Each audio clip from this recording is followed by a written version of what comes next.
One of the aspects I was talking about was filtering is not necessarily always in a derogatory sense of things you want out. Filter and screen for those attributes and abilities you want in. What are the attributes you're looking for? What are the elements that you find desirable? Go looking for those. Don't always do it in a negative aspect, because it's going to jade you. Go looking to find the superior woman, not necessarily in all ideals, but look for those elements and those gifts that each individual woman will actually have and exhibit. If you can find those and identify those with an individual and pull those out, I think you're going to find a gold mine in many cases. All right? And in stocks, it's looking for a pullback. When people aren't necessarily projecting a particular thing, you can find it. It's like buying low and selling high. That's ultimately what you want to do in an economic sense. But with people, you're having to look at abilities, resources, and values. How they do things, what their skill levels are like, how they relate to everyone else. You're looking for the rare find. And trust me, guys all over, we're competing for that. But I don't think we're actually looking for the same thing. And many times, I think in many cases, we're going to overlook some high-quality stock. We're going to overlook some high-quality people. So don't just screen the negatives, because it's going to jade you. Go looking for the value. And ultimately, that's what I think you should be doing, is looking for the value, because it's a measure of integrity.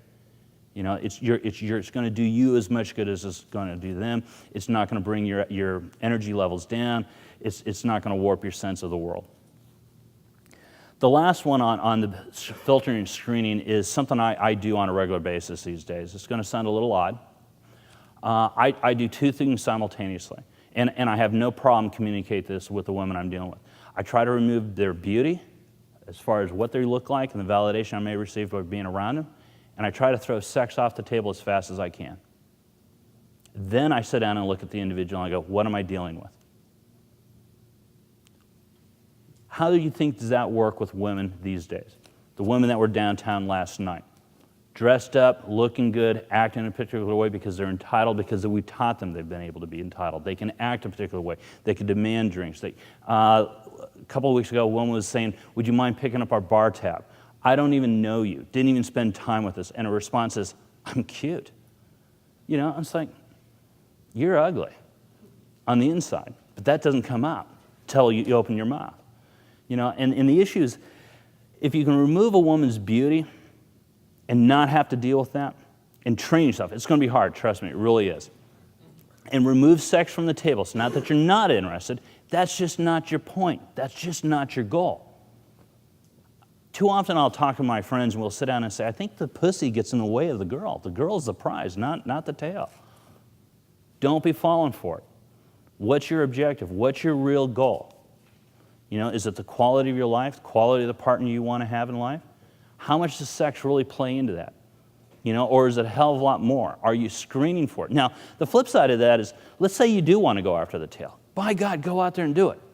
Don't get confused with trading with investing. Don't get confused with chasing tail and having a hell of a good time with trying to have relationships. Don't negotiate between them. Negotiate your time and value and spend it accordingly. The second major skill set I'd like to talk about is about boundary setting. Okay? And that is going to be about defining your values through a course of actions, defining your beliefs and values through a course in actions. And that is basically taking up a measure of emotional space. All right? And don't be fooled by the fact that this is really negotiation. And like negotiations, they typically are ongoing. Just because you come to a resolution on a particular issue doesn't mean it comes back up. You can't whip out an emotional contract and go, it says right here we agreed to it. It's going to change. And part of setting and establishing emotional boundaries is to actually understand what yours are. And they're going to be different for each of you. There are probably going to be several common of them, but they're going to be different in each case. The biggest one is going to be a measure of self-awareness. What do you find is a deal breaker? What are not? What are issues you're willing to tolerate? What, again, are not? And again, being in a relationship, being with an individual is going to be vastly different than sitting on the sidelines and thinking about it. But the idea is, if you have an idea of what you're going to want, how you're going to live your life, and what you expect others within that relationship frame to behave and behave like, is going to be vastly better than if you have no game plan at all. The second aspect of this is actually setting the boundaries in the first place. Actually having the skills to sit down and define what's appropriate behavior from inappropriate behavior, or how to guide that. All right, and there's going to be many skills on dealing. You're going to have to communicate it, both verbally and non-verbally. You're going to have that measured, expressed. You just can't sit down in your head and go, I have a boundary. And when somebody crosses it, feel bad about it. It needs to be expressed. Unspoken boundaries tend to get violated. So if you have a boundary and it's an issue and it's a prime one, communicate it. But you're going to need proper communication skills to do that. Another interesting aspect is the fact that just because you have a value system and have established a boundary, don't expect the world to have the same boundaries. It's kind of what makes it interesting. In many cases, somebody's going to have an opposing boundary view and they're going to clash. You're going to need to be able to take up emotional space and defend those boundaries. You're going to need to be able to do it on the fly, and this is always going to be spontaneous. It's going to be difficult when you do. It's going to be uncomfortable. The more familiarity you have in doing this, the better your odds are when you have to do it, when you're highly invested in a relationship, probably the better success you're going to have. Another interesting one, and I was taught this by my bulldog, who was notorious for finding the boundary, pulling off, kind of body rocking away, and then coming right back in and making you renegotiate that boundary. Because the reality is a boundary that gets renegotiated, that wasn't really the boundary. You know, he'll move it again. And people are like that. People will actually agree to something, behave it, and then they'll slip. And any of you who have met my dog, he was notorious, absolutely notorious for it. And he taught me a lot by just watching animalistic nature dealing with boundaries on something he wanted. There wasn't anything vicious about what he was doing. It was just natural. People are doing the same thing. I don't think there's a lot of malice intent. Sometimes there are. I don't think there's a lot of cases, but it plays out. And what we want to do is to create a better life and a quality of life of our own construct. And part of that is having proper boundaries, having established boundaries, making sure they're established, defending them, and then making sure that you're vigilant. So it's another way of renegotiated boundaries is just make sure that the boundaries you're vigilantly maintained, that there's maintenance going on, you're aware of it, and when there's encroachment, it needs to be brought up. The last is that the notion that boundary setting is actually a skill set. And like all skill set, they're perishable. These need to be practiced, they need to be maintained. All right? Just because you learned it a year or two ago doesn't mean you're going to be as proficient as you are today as you were then. They're a skill set and they're going to perish. Now, it's not that they're going to go down to nothing, but the idea that you can master boundaries or any other skill set for the rest of your life probably is not going to be there. So the idea is you're going to have to be able to maintain these and look for opportunities to do such. Look for specific opportunities to sit down and say, okay, I'm going to do this. Very much like, for example, if you want to be social and you don't want to have approach anxiety, you talk to everybody. And you just get in the habit of doing it. And it's just something you do on a regular basis. Same thing with any skill set. Boundary setting is no different. The last of the three general skill sets that I would like to talk about on interpersonal relationships is going to be kind of a novel one. And that is literally about your brand identity. And leave no mistake, you are both a product and a service provider. Specifically in relationships. Everybody is. You are communicating that brand, your identity. What are you offering? What are the values that you have that women can actually see and perceive and they can come to expect from you again and again as they have dealings with you? All right? A lot of guys don't realize that. They think of their own image, but they don't necessarily think, what is their behavior doing? What are the relationships aspects? What am I like? What's the customer satisfaction response to any engagement you have with people?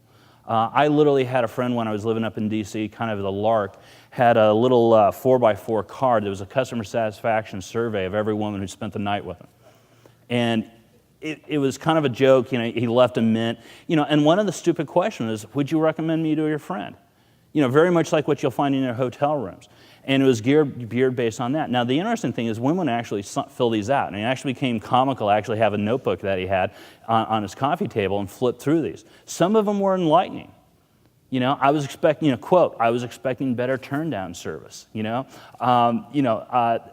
so you get some, relatively interesting feedbacks. And then he actually integrated these into what he was doing. And so he had this idea of brand recognition. And I suggest you guys do the same thing, not necessarily in that form, but realize you're making a promise to everybody that you have a relationship with. It's your employers, your friends, your family. What's your reputation like? How well do you guard that reputation? You know, are you promoting that reputation? That's a form of advertising. Another aspect that I would be really kind of intrigued with is the fact is, do you know how to market and have brand placement? You have a particular identity. Are you putting that out where that's going to be bought? The best way I could sit down and say this is sit down and say, we all want to meet women, right? Go where women are at. That would be the ladies' room. I don't expect anybody to have any success. Somebody out there is going to prove me wrong, of cold calling and approaching a woman in a woman's bathroom on a regular day. All right? Having some relative cognizant ability to sit down and say what's appropriate, where are they looking to find me? Where are women that I want to relate to, that are looking to find me and are looking to purchase my service and products? Where are they looking to make that take place? That's where you want to go. All right? Again, this is about a relationship, not only just between you and a specific individual, but you with everybody you come in contact with. What are you promising the world? All right? And it's also another aspect is people value sometimes what they don't have. All right? I joke with a friend of mine. Actually, he was a speaker last year, right-hand man, Tim, who gave, I think it was 20 things to not do in your 20s. And I'll be honest, I was probably the individual that he role modeled that speech off of for any number of reasons. It was true, it was harsh, and he was pretty much dead on a lot of it. I could argue with semantics, but the issue is that he was presenting certain aspects, and I can sit down and say that I can look at him in a number of ways and come up with this statement, is that women understand special when it's bought at Walmart. Nothing says special better than Walmart. The quantity guys are marketing themselves. He's a quantity guy. He's a great guy, he offers other things, but he's known for doing quantities. It's numbers, okay? And don't get me wrong, quantity guys put up the numbers. I mean, they're staggering. They have some amazing stories. I'm looking to do something different, all right? I know what I would like. Understanding how to place that, how to put yourself out there, what type of clientele you want, what type of clientele you want to avoid, what type of clientele you want to have word of mouth with. Terribly important, all right? I would like to see the difference between, for example, the women that Mystery is being with completely, as an individual, for example, who knows his brand, who's been very successful going after the type of women he wants to be involved with, compared to George Clooney, who's also been incredibly successful, has a great running brand as a male, all right? Notice the two different worlds. And I'm not saying one's better or wrong there. Both are highly successful. Both are self-made men. You have the same opportunity here as well. What type of life do you want to live? What type of individuals do you want to have in your life? What type of employer do you want to work for? Do you want an employer? What type of woman do you want to have in your life? And what type of wife do you want to have in your life?